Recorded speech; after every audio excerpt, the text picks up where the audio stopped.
Le matin était calme. Le chant des oiseaux emplissait l'air tandis qu'une douce brise effleurait les feuilles du manguier près du ruisseau étroit.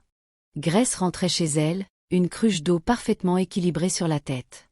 L'eau scintillait sous le soleil matinal. C'était un matin comme tous les autres, paisible, simple et tranquille, jusqu'à ce qu'elle le voie. Au début, elle crut que c'était un sac abandonné au bord de la route. Mais en s'approchant, elle se figea. Un homme, peut-être dans la trentaine, gisait à plat ventre, le corps à moitié couvert de poussière, la chemise déchirée, le visage tuméfié et les lèvres pâles.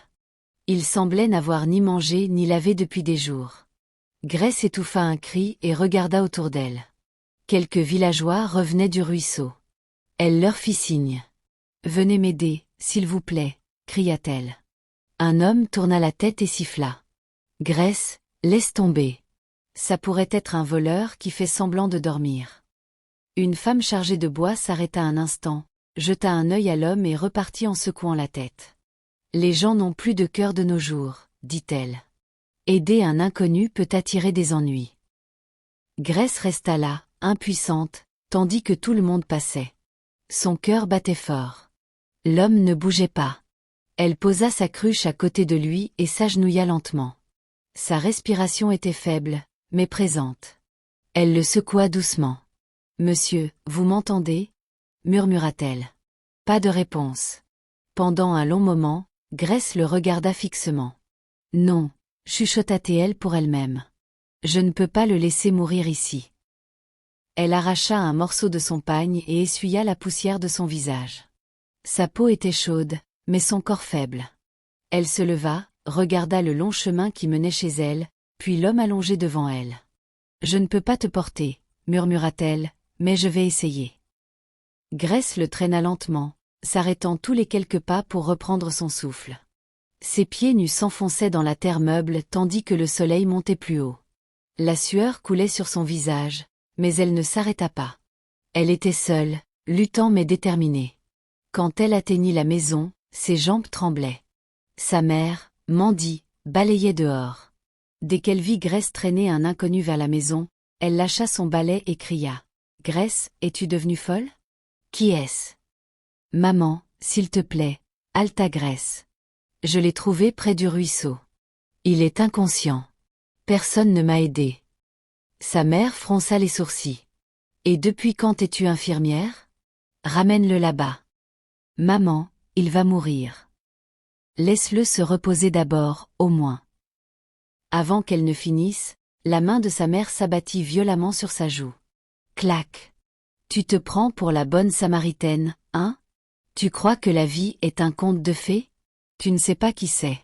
Ça pourrait être un criminel. » Les larmes montèrent aux yeux de Grace. « Mais, maman. » « Pas de mais, ramène-le tout de suite avant que les gens disent que ma fille ramasse des inconnus. » Grace baissa la tête en silence, retenant ses larmes.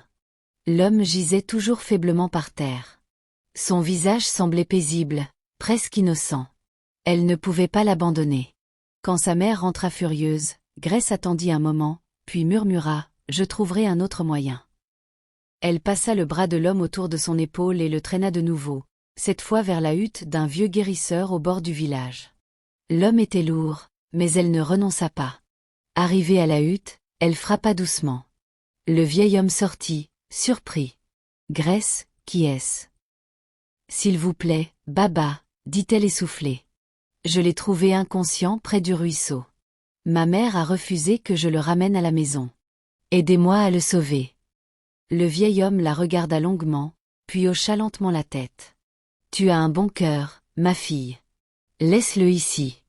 Je ferai de mon mieux. » Grace sourit faiblement, le soulagement envahissant son visage fatigué. Elle avait fait sa part. Elle se retourna pour partir, mais jeta un dernier regard à l'homme. Quelque chose en lui semblait spécial, comme si le destin venait de commencer son œuvre. Le lendemain matin arriva doucement, dans ce calme qui fait dormir un village à moitié. Grace se leva tôt, les yeux encore lourds de la longue nuit. Elle n'avait pas dit à sa mère où elle avait emmené l'inconscient. Elle prétexta seulement aller chercher du bois. Dans son cœur, elle savait qu'elle allait voir comment il allait. L'étranger dont elle ne pouvait chasser le visage. À la hutte du guérisseur, l'odeur des herbes emplissait l'air. Des oiseaux perchés sur le toit pépiaient doucement. Le vieux guérisseur, Baba Eken, était assis dehors, broyant des feuilles dans un mortier en bois. « Bonjour, Baba », salua Grèce respectueusement. Il leva les yeux et sourit faiblement. « Bonjour, ma fille. Tu es venue tôt. Ton étranger est toujours en vie, mais faible. » Son corps lutte pour reprendre des forces. Le cœur de Grèce bondit. « Dieu merci, il est vivant », dit-elle doucement, la voix pleine de soulagement. Baba pointa la petite hutte au coin. « Entre et vois-le, mais ne le dérange pas trop. » Grèce entra lentement. L'homme était allongé sur une natte, enveloppé dans une vieille couverture. Ses cheveux étaient en désordre, sa barbe rude, son visage pâle mais paisible. Elle s'agenouilla près de lui, effleurant doucement sa main. Elle était chaude. « Merci, Seigneur », chuchota-t-elle. « Fais qu'il vive. » Chaque jour suivant, Grèce vint à la hutte du guérisseur pour prendre de ses nouvelles. Parfois avec des herbes, parfois avec du porridge, parfois avec seulement des prières. Le guérisseur le soigna avec attention, mais ses remèdes coûtaient cher. Grèce n'avait pas d'argent, alors elle travailla dans les fermes pour payer les soins. Sous le soleil brûlant, elle se courba dans les champs, plantant et sarclant. Ses vêtements étaient trempés de sueur, ses mains calleuses. Certains villageois se moquèrent. « Grèce, pour qui souffres-tu comme ça ?» dit une femme. « Peut-être un esprit. Quand il se réveillera, il disparaîtra et te laissera les poches vides. » Grèce sourit faiblement. « Sylvie, ça me suffit. » Sa mère, Mandy, remarqua que Grèce rentrait tard et partait tôt. « Où vas-tu tout le temps ?» demanda-t-elle un soir, d'un ton sec. « À la ferme du guérisseur. » Grèce mentit doucement. « Il a besoin d'aide pour le travail. » Sa mère la dévisagea, soupçonneuse. « Tu caches quelque chose. Je le vois dans tes yeux. » Grèce détourna le regard. « Rien, maman. Je vais bien. » Cette nuit-là, quand tout le monde dormait, elle sortit discrètement et alla à la hutte. La lune éclairait son chemin. Elle s'assit près de l'homme et le regarda dormir. Sa poitrine se soulevait doucement, et elle se demanda quelle vie il avait menée avant. Qui était-il? Pourquoi l'avait-on trouvé près de leur ruisseau, seul et brisé? Les jours devinrent des semaines. Le guérisseur poursuivit ses soins. Grèce continua son labeur. Sa mère continua de se plaindre, mais Grèce s'en moquait désormais. Elle avait décidé de mener l'étranger jusqu'au bout. Un après-midi, alors qu'elle travaillait dans une ferme près du ruisseau, elle entendit la voix familière de sa mère. « Alors, c'est ici que tu gaspilles ton énergie » dit Mandy, bras croisés. « Tu te tues pour un homme que tu ne connais même pas. Je t'avais prévenu, Grèce. Un jour, tu le regretteras. » Grèce essuya sa sueur et regarda sa mère calmement.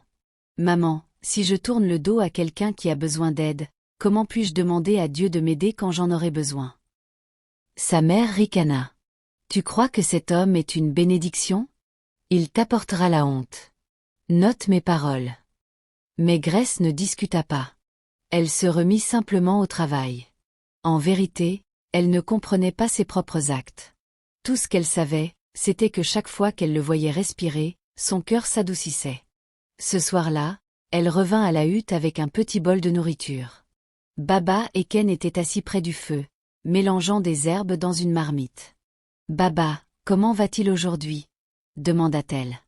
Le vieil homme sourit. « Il s'améliore. Il a bougé les doigts ce matin. Sa force revient peu à peu. Continue de prier. » Grèce sourit, les larmes aux yeux. « Merci, Baba. Je continuerai d'aider. » Elle posa la nourriture près de la natte et regarda encore le visage de l'homme. Sa respiration était plus forte. Elle resta là en silence, sentant quelque chose remuer dans son cœur, quelque chose qu'elle ne pouvait nommer. « Qui que tu sois, » chuchota-t-elle, « tu ne mourras pas. Pas tant que je serai là. » Dehors, la lune brillait doucement sur son visage.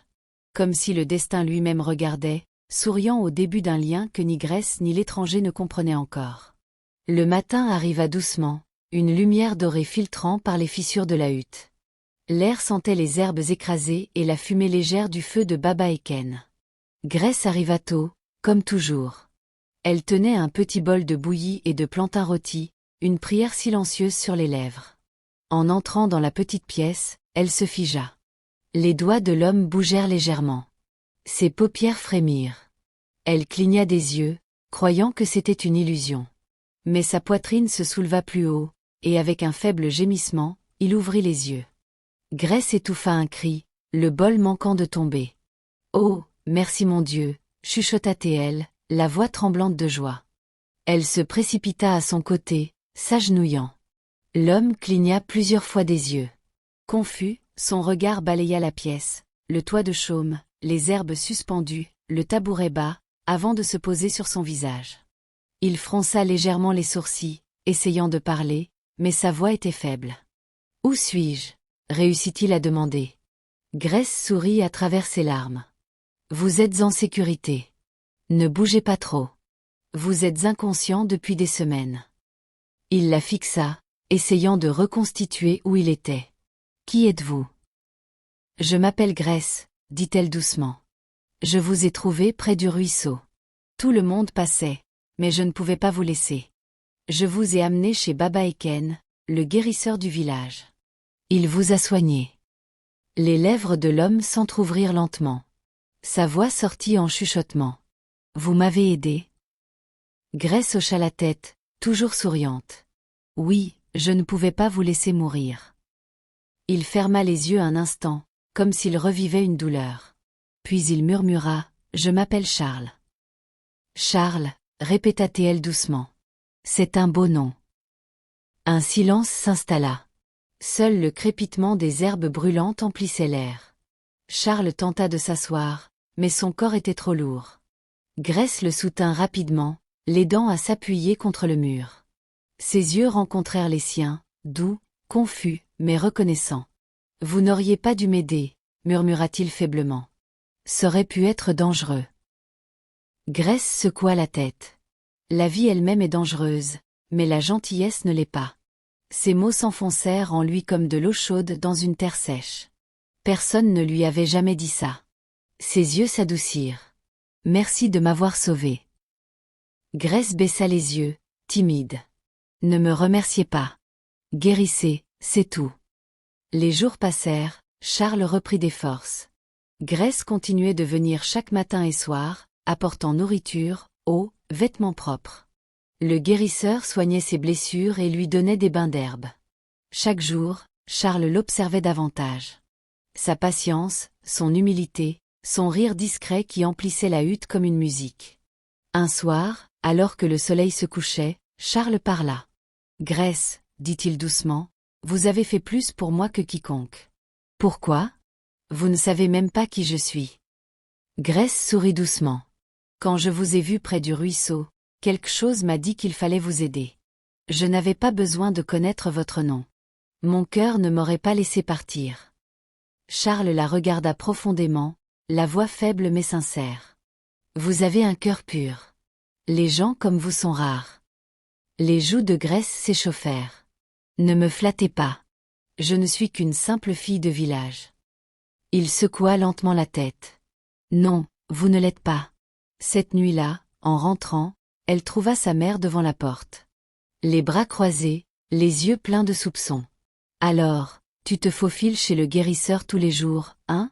Tout ça pour cet étranger. » Grace soupira. « Maman, s'il te plaît, ne recommence pas. » Sa mère s'approcha. « Dis-moi, Grace, et s'il était un criminel ? Si tu soignais un voleur ? » Les yeux de Grace s'embuèrent. « Maman, s'il était un voleur, Dieu me l'aurait montré. Ce n'est pas le cas. Il est juste perdu. » Sa mère ricana. « Perdu ?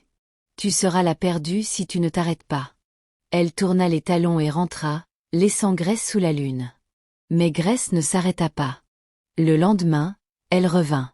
Quand Charles la vit entrer avec son sourire chaleureux, son cœur s'allégea.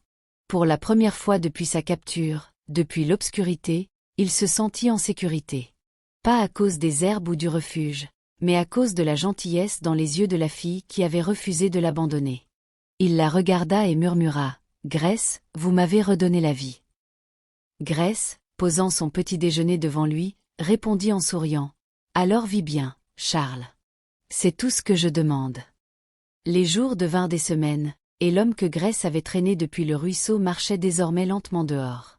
Ses pas étaient faibles mais réguliers, et chaque fois que Grèce le voyait debout, son cœur s'envolait comme un oiseau libéré. Baba souriait souvent quand elle venait. Ton patient est plus fort, Grèce, disait-il en riant. Sans toi, ce jeune homme aurait été enterré près du ruisseau. Grèce souriait timidement et jetait un œil à Charles, qui balayait la cour pour montrer sa gratitude. Sa barbe était taillée, sa peau plus claire, et bien qu'il soit encore maigre, la force revenait. Un après-midi, sous un soleil doré, Grèce lui apporta du yam bouilli avec de l'huile de palme et du piment. Charles sourit chaleureusement. « Tu es encore venu, dit-il doucement. Je viendrai jusqu'à ce que tu sois assez fort pour me chasser, taquina Grèce. Il rit doucement, le son encore faible mais plein de vie. Ça pourrait prendre du temps. Grèce posa la nourriture sur un tabouret. Mange d'abord. Tu parles trop ces jours-ci. Charles sourit et mangea lentement. Puis il soupira profondément. Grèce, je te dois une explication. Tu mérites de savoir qui je suis et ce qui m'est arrivé. Grèce s'assit calmement, les mains sur les genoux. J'écoute. Charles baissa les yeux un moment avant de parler. Je m'appelle Charles Obi. Je suis venu dans ton village pour une inspection d'affaires. Mon père m'avait envoyé de la ville pour examiner un terrain près de la rivière. Ce jour-là, en revenant, des hommes ont arrêté ma voiture. Ils avaient des armes. Ils m'ont traîné dehors et couvert mon visage d'un tissu.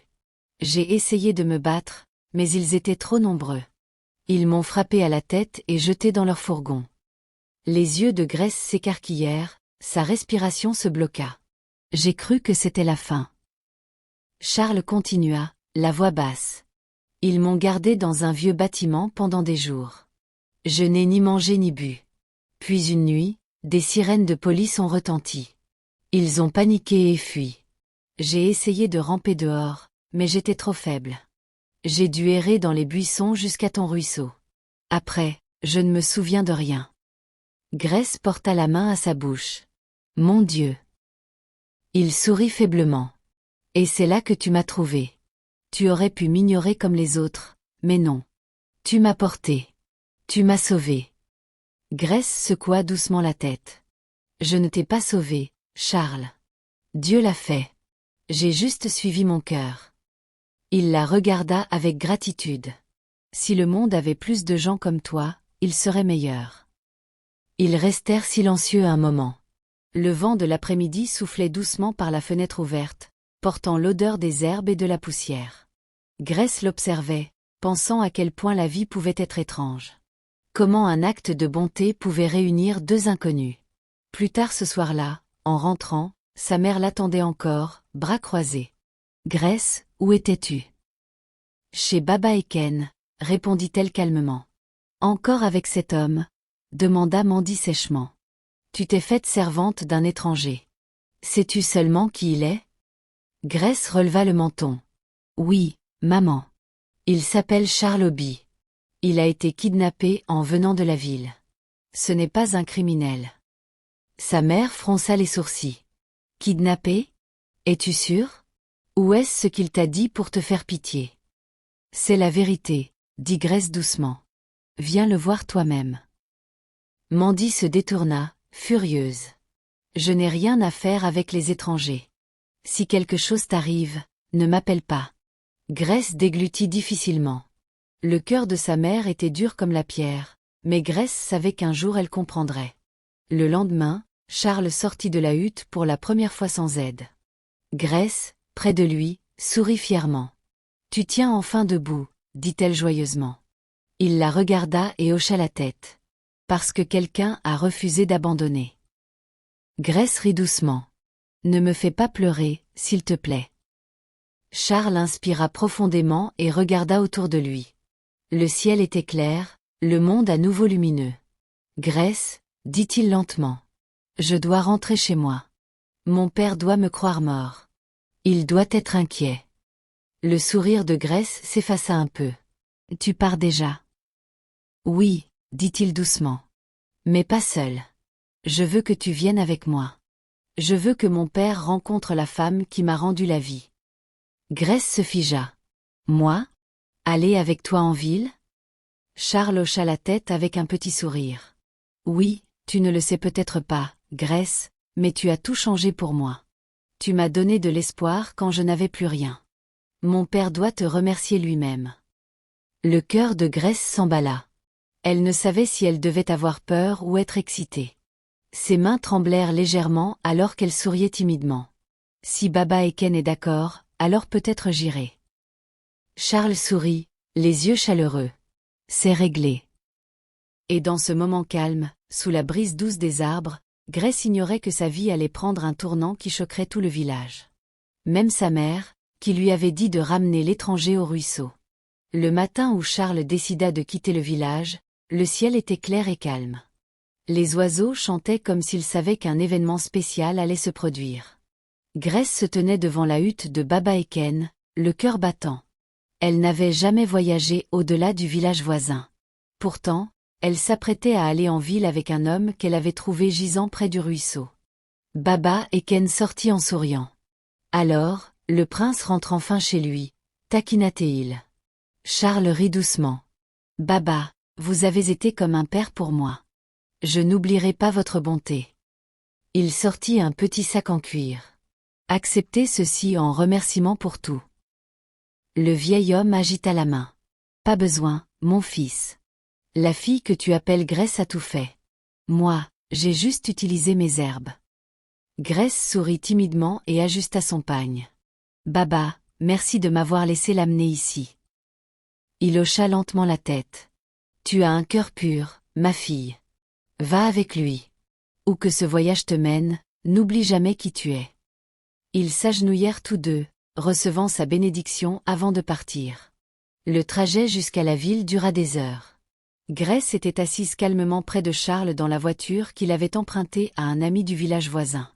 La route s'étendait longue, bordée de champs verts et de pistes poussiéreuses.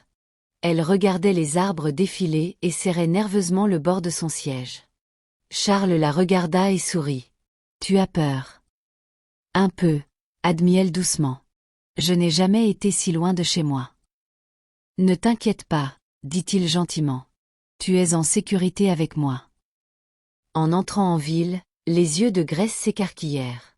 Elle n'avait jamais vu de si grands bâtiments, de routes si animées, de voitures si brillantes. Les klaxons, les gens, l'odeur du maïs grillé mêlée au gaz d'échappement. Tout semblait un autre monde. Après un moment, la voiture tourna dans une longue route bordée de gardes et de palmiers. Au bout se dressait un magnifique domaine peint en blanc et or, avec des piliers de marbre et une grande porte scintillante sous le soleil. Grèce regarda, choquée. « Où est-ce » Charles sourit faiblement. « Chez moi. » Son cœur bondit. « Chez toi ? Tu veux dire ?» Il hocha la tête avant qu'elle ne finisse. « Oui, Grèce. Je suis le prince Charles, fils du roi Collins du royaume d'Arena. Ceci est le palais. » Grèce se figea, incapable de parler. Ses mains tremblèrent en le regardant, puis la grande porte. Les gardes s'inclinèrent immédiatement. « Votre Altesse » crièrent-ils, accourant. Charles hocha la tête. « Où est mon père ?»« Il est à l'intérieur, mon prince » répondit l'un d'eux, excité. « Nous vous croyions perdus à jamais. » La bouche de Grèce s'entr'ouvrit. Elle pouvait à peine croire que l'homme qu'elle avait traîné dans la poussière était salué par des gardes. Charles se tourna vers elle, les yeux doux. « Grèce, viens avec moi. Tu m'as sauvé la vie. Mon père doit te rencontrer. » Elle hésita, les pieds lourds. « Prince Charles, je n'ai pas ma place ici. Regardez-moi, mes vêtements, mes cheveux. » Il sourit chaleureusement. « Tu as ta place là où vit la gentillesse. Grèce, n'aie pas peur. » Il tendit la main, et lentement elle y plaça la sienne. Ensemble, ils franchirent la grande porte dans le palais. L'atmosphère changea. Le palais était rempli de serviteurs et de décorations dorées. Un homme grand en robe royale accourut dès qu'il vit Charles. C'était le roi Collins, son père. Ses yeux s'embuèrent. « Mon fils » cria-t-il, courant vers lui. « Est-ce vraiment toi ?» Charles s'agenouilla, les larmes aux yeux. Père, c'est moi. Je suis revenu. Le roi le releva et l'étreignit fort. Je t'ai cherché partout. J'ai cru t'avoir perdu pour toujours. Quand ils se séparèrent, Charles prit doucement Grèce par la main. Père, dit-il doucement, voici la femme qui m'a sauvé la vie. Je serais mort sans elle. Le roi regarda Grèce, stupéfait. Vous avez aidé mon fils. Grèce s'agenouilla rapidement, tremblante. Oui, votre majesté. Je l'ai trouvé près du ruisseau et l'ai amené chez un guérisseur. Je ne savais pas qu'il était prince. Des larmes montèrent aux yeux du roi. Ma fille, que Dieu te bénisse. Tu as sauvé la lumière de ma maison. Il l'aida à se relever et se tourna vers les serviteurs. Préparez un festin. Le prince est revenu. Les tambours retentirent dans la cour, les voix emplirent l'air de joie. Grèce, submergée, le cœur battant. Charles se pencha et murmura, « Tu vois, tu n'as pas aidé la mauvaise personne. » Elle sourit faiblement, les yeux brillants. « Je ne l'ai pas fait pour une récompense, Charles. Je ne pouvais simplement pas partir. »« Et c'est pourquoi, dit-il doucement, tu mérites tout ce qui viendra de bon. » Tandis que les tambours s'amplifiaient et que le palais s'emplissait de fêtes, Grèce réalisa que sa vie avait changé pour toujours. De la fille du ruisseau à la femme qui avait sauvé un prince sans le savoir. Le lendemain matin, le palais vibrait de joie. Les tambours résonnaient d'un bout à l'autre, l'air sentait la viande rôtie et l'encens. Chaque coin du domaine royal brillait de vie. Le prince Charles était rentré sain et sauf, et le peuple se réjouissait. Mais au milieu des célébrations se tenait Grèce, encore timide, incertaine. Ses vêtements étaient simples, ses cheveux modestes, pourtant elle attirait tous les regards. Les serviteurs chuchotaient, « C'est la fille qui a sauvé le prince. Elle ne ressemble pas à une femme de la ville. Imaginez, une villageoise ramener notre héritier. » Grèce se moquait des murmures. Elle était juste reconnaissante que Charles soit vivant. Plus tard, le roi la fit appeler. Elle entra nerveusement dans la grande salle, les mains jointes. Le roi Collins était assis sur son trône doré, sa couronne brillant sous la lumière. À ses côtés, la reine Gloria, une femme gracieuse et sage. Charles était là, souriant chaleureusement. Quand Grèce s'agenouilla, le roi se leva. « Relevez-vous, ma fille, » dit-il gentiment. « Vous n'êtes plus seulement Grèce du ruisseau. Vous êtes la raison de mon sourire. » Grèce se leva lentement, les larmes aux yeux. « Votre Majesté, je n'ai pas fait grand-chose. J'ai suivi mon cœur. » Le roi sourit. « Et c'est ce qui rend cela spécial. Beaucoup ont vu mon fils là-bas, mais seul vous vous êtes arrêté. Vous avez donné la vie là où d'autres donnaient des excuses. » Il se tourna vers un garde. « Envoyez des messagers au village de Grèce. Dites-leur qu'elle est en sécurité et honorée ici. Préparez des cadeaux pour sa famille. » Le cœur de Grèce bondit. « S'il vous plaît, votre Majesté. Ma mère ne voulait pas que je l'aide. Elle sera fâchée. » Le roi rit doucement. « Que sa colère devienne joie quand elle saura que vous avez sauvé un prince. » L'après-midi suivant, 2 messagers royaux arrivèrent au village de Grèce. Ils montaient de beaux chevaux et portaient des paniers de cadeaux, tissus, riz, sel, pièces d'or. Les villageois se rassemblèrent, choqués et curieux. Mandy, la mère de Grèce, sortit de sa hutte, son pagne mal attaché, le visage méfiant. « Que se passe-t-il » demanda-t-elle. Un messager s'avança et s'inclina légèrement. « Madame Mandy, nous venons du royaume d'Aréna. Votre fille, Grèce, a sauvé notre prince de la mort. Le roi lui-même nous envoie avec ses cadeaux. » La foule haleta. Certaines femmes se couvrirent la bouche, incrédules. « Ma Grèce, » balbutia Mandy. « Vous parlez de Grèce, ma fille. »« Oui, madame, » dit fièrement le messager.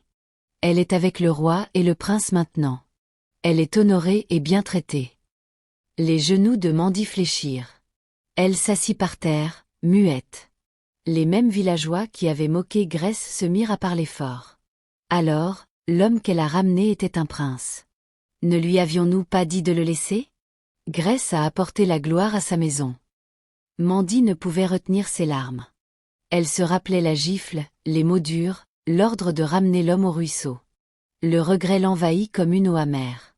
Un messager lui tendit une lettre. Mandy la déplia, les mains tremblantes. L'écriture était soignée. Astérisque chère maman, ne sois pas fâchée. J'ai suivi mon cœur. L'homme que j'ai aidé n'était pas un criminel. C'était un prince en détresse. Je vais bien maintenant. Le roi et son fils sont bons avec moi. Ils te saluent. Je viendrai bientôt. Ta fille, Grèce. Astérisque quand Mandy finit de lire, les larmes avaient trempé le papier. Tout le village se rassemblait, célébrant. Elle a sauvé un prince. Elle ne souffrira plus jamais. Que Dieu bénisse cette fille. Cette nuit-là, Mandy ne put dormir. Elle s'assit dehors, regardant les étoiles. Grèce, mon enfant, chuchota-t-elle. Je t'ai traité de folle, mais tu étais plus sage que moi. Pardonne-moi. Au palais, Grèce était sur le balcon, regardant la lune. Les lumières du jardin scintillaient. Le prince Charles s'approcha doucement. Tu regrettes la maison, dit-il doucement. Elle sourit faiblement. Un peu. Ma mère doit s'inquiéter. Il hocha la tête. Les messagers doivent être arrivés. Grèce le regarda, les yeux doux. J'espère qu'elle comprendra. Charles s'approcha. Elle comprendra. Un jour, elle verra ce que je vois en toi. Grèce baissa les yeux, timide. Et que vois-tu, mon prince? Il sourit. Un cœur trop bon pour ce monde. Elle rougit, le cœur battant. Pour la première fois, elle réalisa qu'elle n'était plus la même fille du village qui allait chercher l'eau. Le destin l'avait menée dans un nouveau monde, un monde de royauté, de gratitude et d'un amour qui germait doucement entre elle et l'homme qu'elle avait sauvé. Les jours devinrent des semaines, et le palais s'habitua à voir Grèce. Sa beauté simple et son esprit calme la rendaient aimée des serviteurs. Elle ne se montrait jamais fière malgré le traitement royal. Chaque matin, elle aidait encore les cuisiniers, balayait sa chambre, parlait doucement à tous. Le prince Charles l'observait souvent. Quelque chose en Grèce l'humiliait. Il avait connu beaucoup de femmes, belles, riches, raffinées, mais aucune comme elle. Elle n'avait ni richesse ni discours élégants, mais son cœur était pur. Un après-midi, il la trouva près de la fontaine, lavant des fruits. L'eau scintillait autour de ses mains. Grèce, appela-t-il doucement. Elle leva les yeux et sourit. Votre Altesse, salua-t-elle timidement. Charles rit. Combien de fois te dirai-je d'arrêter? Appelle-moi Charles. Elle rit doucement. Je ne peux pas. Ça semble mal. Il s'approcha, s'agenouillant près d'elle. Alors laisse-moi rendre ça juste. Grèce le regarda, confuse. Que veux-tu dire? Charles inspira profondément. Grèce, j'y pense tous les jours depuis que j'ai ouvert les yeux dans cette hutte. Tu as risqué ta vie pour sauver la mienne. Tu as travaillé dans les fermes pour payer mes remèdes. Tu n'avais rien, mais tu as tout donné. Je ne peux imaginer ma vie sans toi maintenant. Son cœur s'emballa. Prince Charles, chuchota-t-elle. Il continua, la voix sincère. Je ne veux pas seulement te remercier. Je veux t'honorer, t'aimer, passer ma vie avec toi. Grèce se figea, les mains tremblantes. Que dis-tu? Charles sourit doucement. Je te demande de m'épouser, Grèce. Pas parce que tu m'as sauvée, mais parce que j'ai vu ton cœur, et je le veux près du mien pour toujours. Un instant, le monde s'arrêta. Le bruit de la fontaine s'effaça. Les oiseaux semblèrent s'immobiliser. Grèce le fixa, les yeux écarquillés, les larmes montant. Moi? Murmura-t-elle faiblement. T'épouser? Mais je suis une pauvre fille de village. Ton peuple rira. Ta mère. Charles prit sa main. Ma mère t'aime déjà. Mon père t'appelle sa fille. Le royaume t'honorera parce que je le fais. Tu n'es plus ça, Grèce. Tu es inestimable. Ses larmes coulèrent librement. Je ne sais que dire. Il sourit. Dis oui. Elle se cacha le visage, secouant la tête, incrédule. C'est comme un rêve. Alors rendons-le réel, dit-il doucement. Grèce baissa les mains et le regarda à travers ses larmes. Ses yeux étaient bons, stables, vrais. Elle hocha lentement la tête. Oui, Charles, je t'épouserai. Il rit joyeusement et la serra dans ses bras. Les servantes, qui regardaient de loin, applaudirent. La nouvelle se répandit vite. Le prince avait fait sa demande. Ce soir-là, le roi les convoqua dans la salle royale. Quand Grèce s'agenouilla, il leva la main. Plus de génuflexion, dit-il chaleureusement. Tu fais partie de la famille maintenant. Les yeux de Grèce s'embuèrent. Votre Majesté, je ne mérite pas. Le roi l'interrompit doucement. Tu mérites tout ce qu'il y a de bon dans cette vie, ma fille. Tu as sauvé ce que l'argent ne pouvait acheter, mon unique enfant. Il se tourna vers les gardes. Préparez une annonce royale. Mon fils épousera la femme qui lui a donné la vie. Le lendemain, la nouvelle atteignit le village de Grèce. Les gens se rassemblèrent sur la place, criant d'excitation. Grèce épouse le prince. La même fille que sa mère traitait de folle. Qui aurait cru que sa bonté l'élèverait si haut? Mandy était assise devant sa maison, écoutant. Son cœur était partagé entre honte et fierté. Elle se rappelait chaque mot dur, chaque avertissement. Les larmes coulèrent sur ses joues. Ma fille, chuchota-t-elle. Tu m'as prouvé que j'avais tort. Tu as suivi ton cœur et trouvé un destin que je ne voyais pas. Elle regarda la route menant au palais et sourit faiblement. Que Dieu te bénisse, Grèce. Au palais, Grèce se tenait devant son miroir, vêtue d'une robe simple mais belle offerte par la reine. Son cœur était en paix. Quand Charles entra, il la regarda et sourit profondément. Tu rayonnes. Elle rougit doucement. Je n'arrive toujours pas à y croire. Il prit ses mains. Crois-y. Tu m'as sauvé une fois près du ruisseau, mais tu me sauves chaque jour avec ton amour, ton calme, ta foi. Grèce leva les yeux, les larmes brillant. Et toi, tu m'as sauvé aussi, Charles.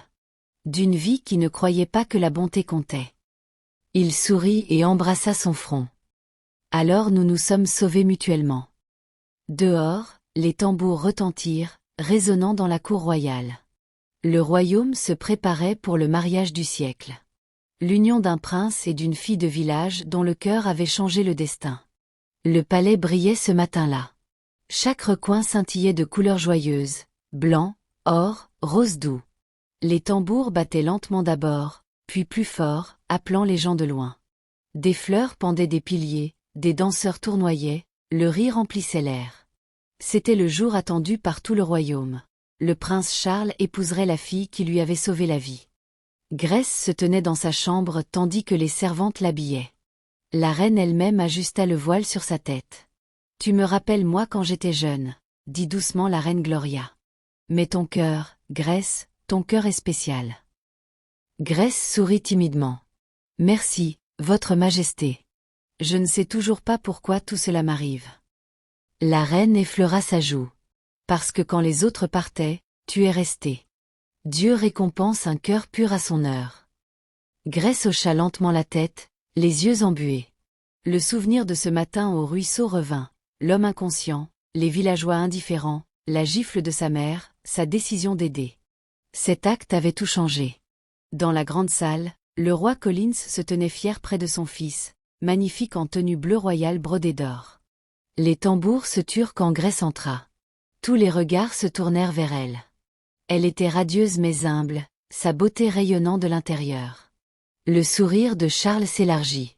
Quand elle le rejoignit, il murmura « Tu ressembles à la réponse d'une prière. » Grèce sourit faiblement, le cœur battant. « Et toi, à tout ce que je n'osais rêver. » La voix du prêtre résonna. « Ceci n'est pas seulement l'union de deux cœurs, mais de la foi et du destin.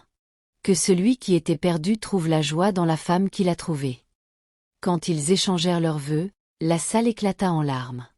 Les yeux du roi s'embuèrent en les bénissant. « Grèce, dit-il solennellement, tu es entrée dans nos vies comme la lumière perçant l'obscurité.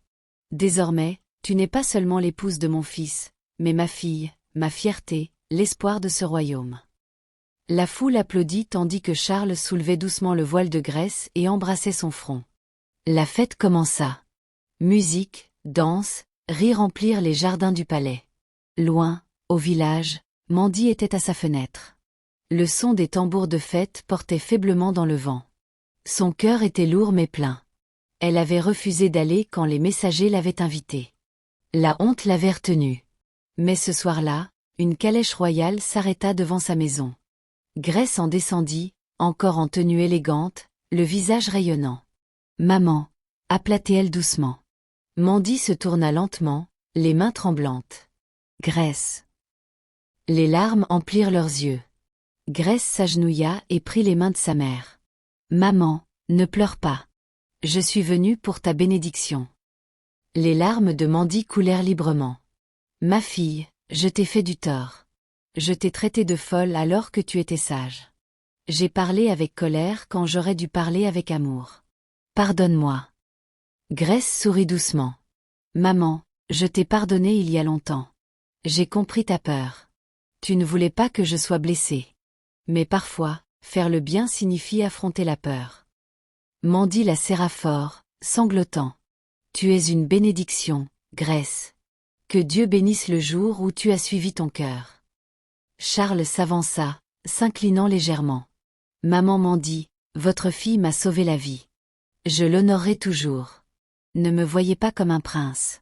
Voyez-moi comme votre fils. » La vieille femme essuya ses larmes, souriant faiblement. « Alors tu es déjà mon fils. » Les villageois se rassemblèrent, applaudissant joyeusement. Les mêmes qui avaient moqué Grèce chantaient désormais ses louanges. « Une bonne action en mérite une autre », crièrent-ils. Grèce a apporté la gloire à cette terre. Cette nuit-là, au palais, le couple était sur le balcon, regardant les étoiles. La brise fraîche portait les sons lointains des tambours. Grèce s'appuya contre Charles, chuchotant « C'est encore comme un rêve. » Charles sourit, passant son bras autour d'elle. « C'est réel, Grèce. Tu as transformé la compassion en destin. Tu m'as donné la vie, et je passerai la mienne à faire briller la tienne. » Elle sourit doucement, le cœur plein. « Si je pouvais revenir en arrière, je t'aiderais encore au ruisseau. » Il embrassa son front. « Et moi, je choisirais encore de tomber là pour que tu me trouves. » Ils rirent doucement tandis que le ciel nocturne scintillait. Le royaume raconterait leur histoire pour des générations. L'histoire de Grèce, la fille qui suivit son cœur, sauva un prince et apprit au monde que la bonté n'est jamais vaine.